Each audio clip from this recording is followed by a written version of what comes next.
Hello, and thank you for joining me today. Well, this is the Thursday, March 21st edition of our video devotionals. We appreciate you being with us today, and I do hope your Thursday's going well.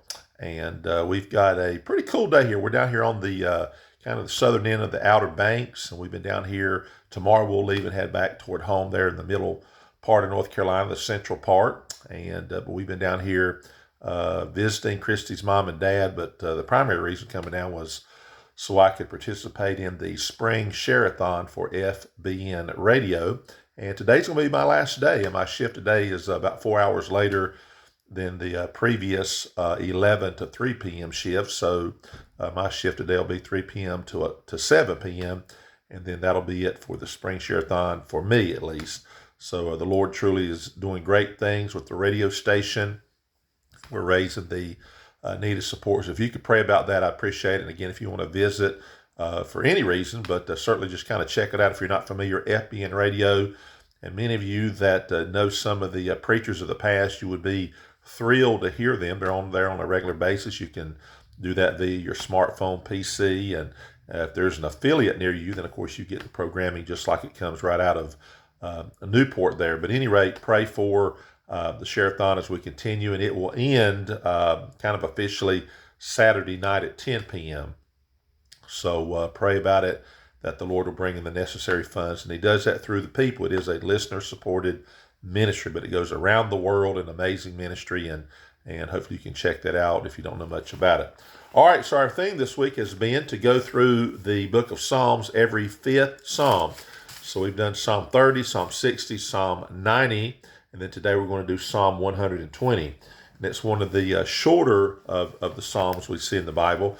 So we'll read all 7 verses here, just make some observations from what's here in the Scriptures, and we will try to be a blessing to you. But otherwise, again, thank you for all who watch. We appreciate you, and thank you for listening, and we're glad to do this. All right, so notice Psalm 120. It says, "In my distress I cried unto the Lord, and He heard me. Deliver my soul, O Lord, from lying lips and from a deceitful tongue.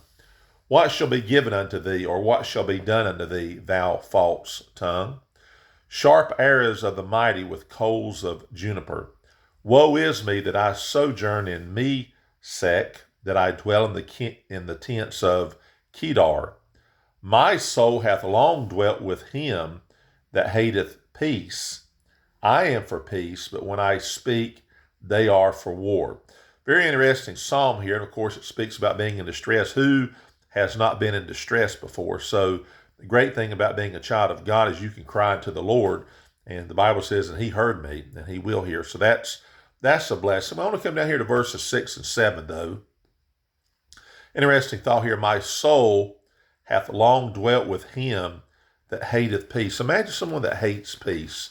You know, there are people in this world that they love chaos and they hate peace. They love to spread chaos. They love to be involved in it. It's their thing, it seems like. Now, God's people, not that way. If you've got a tendency to be involved in chaos and you kind of get some enjoyment out of that, then honestly, I'll say this very frankly, then you need to get right with the Lord. You should not cherish chaos. Now, look, if you're taking your stand for something, you're fighting the battles of God. I get that. We're not talking about that. We're talking about somebody who would rather have war than peace. They'd rather not have a conflict end.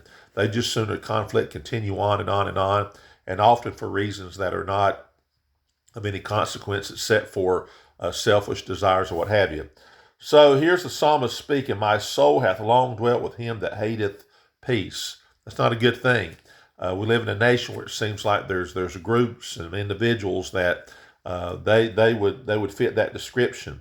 And then he says, "I am for peace, but when I speak, they are for war." So there's a contention between the peaceful mindset and the war mindset.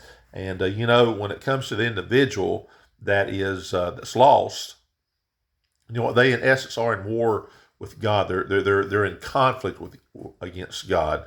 There needs to be this surrender of themselves to the Lord and get saved and say, look, I'm tired of fighting against God, and rather I'm going to submit and surrender and get saved, trust the Lord as your Savior, and then you can be at peace with God.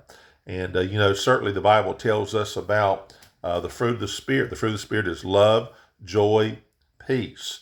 One of the indications and one of the manifestations of someone who's a Spirit-filled Christian, living the spiritual life as it should be lived, is this idea of having this peace about them. Doesn't the Bible talk about blessed are the peacemakers? Have you ever seen two different parties, two different individuals, whether it's family or maybe in church, whatever it might be, and you're kind of the go-between, and you say, look, we need to settle this because there needs to be peace, and that's important.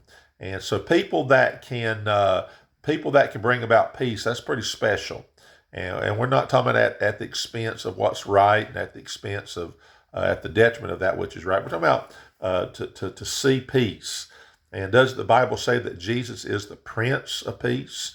And so ultimately this world will be known by peace because the Lord will bring that peace. So all I'm saying is you may be around individuals that just simply love the chaos. They love the war going on. They create wars. They continue the wars no matter what it might be, some issues or whatever it might be. But you be the kind of person that says, you know what, I'm going to be one of those people that loves peace and tries to help peace be created and keep the peace. That's pretty important. If we do that, then that's a godly attribute, and we should do that and be that kind of people. So I hope that helps you today. It's simple, but boy, don't we have a lot of chaos around us. But you try to be the peacemaker if you can. Ask God to help you do that, okay? All right, we're going to end it right there. Hope you have a great rest of your day. Be safe and healthy. And Lord willing, we'll see you tomorrow on the last day of this work week and school week. And it'll be a travel day for us. So I'm not sure when we'll get the devotion up. We might do it before we leave. We might do it when I get back. Anyway, it's could be earlier than normal, could be later than normal. We'll figure that out.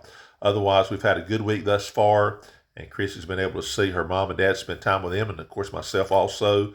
And that's been good. And then also help FBN Radio out. So sometime between 3 and 7 today, if you'll go to fbnradio.com, it'll come up and you can click where it says listen, and then you'll hear 3 or 4 individuals, sometimes 2 at a time, trying to raise the money, and you'll hear me on there. And if you're able to give something, you can, but I'm just trying to get you to be familiar with it. And if you speak to the Lord and pray and say, Lord, if it's something you want me to support, then I'll be glad to do it. Then that's up to you and God.